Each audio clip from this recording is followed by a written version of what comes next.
आता पाहूया लोकसभेच्या रणसंग्रामासंदर्भातल्या टॉप 9 बातम्या।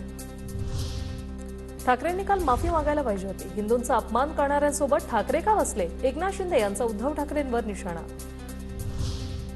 उद्धव ठाकरेंना जनतेने तडीपार केले। ठाकरेंच्या भाजप तडीपारच्या घोषणेवर मुख्यमंत्री शिंदेंचा पलटवार। तमाम हिंदू बांधवांनो, शब्द कालपासून बंद झाला। बाळासाहेबांचे विचार गाडणाऱ्या उद्धव ठाकरेंची हिंदू शब्द बोलायचीही हिंमत झाली नाही। शिंदेंकडून ठाकरेंचा समाचार। इंडिया आघाडीच्या सभेत ठाकरेंना 5 मिनिटांचं भाषण करायला दिलं, तिथेच त्यांची पद दिसली। ठाकरेंच्या बोलण्याची वेळ दिली। मुख्यमंत्री शिंदेंची ठाकरेंवर खोचक टीका।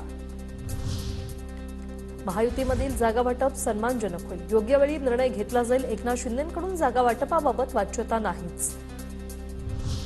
शरद पवारांच्या गटातील संभाव्य उमेदवारांमध्ये माढ्यातून धैर्यशील मोहिते पाटलांचं नाव आघाडीवर, सूत्रांची माहिती। अहमदनगर दक्षिणमधून निलेश लंकेंचं नाव आघाडीवर, बीडमधून ज्योती मेटे, बजरंग सोनावणेंचं नाव चर्चेत, तर वर्ध्यातून नितेश कराळे मास्तरांचं नाव चर्चेत। माढ्यातून लोकसभा लढवण्यासाठी इंडिया आघाडीकडून गणपतराव देशमुखांचे नातू डॉक्टर अनिकेत देशमुखांना उमेदवारी द्या। शेकापचे आमदार जयंत पाटील यांनी शरद पवारांची भेट घेत केली मागणी। माढ्यातून महादेव जानकर अनिकेत देशमुखांना विरोध करणार नाहीत, जयंत पाटलांना विश्वास।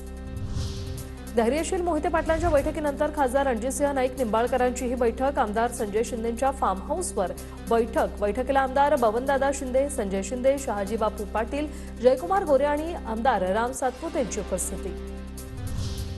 नाशिकच्या जागेसाठी भाजपकडून दबाव तंत्र। श्रीकांत शिंदेंनी गोडसेंचं नाव जाहीर केल्यानं भाजपात नाराजी। बैठकीत इच्छुक उमेदवार दिनकर पाटलांच्या उमेदवारीसाठी दबाव टाकणार।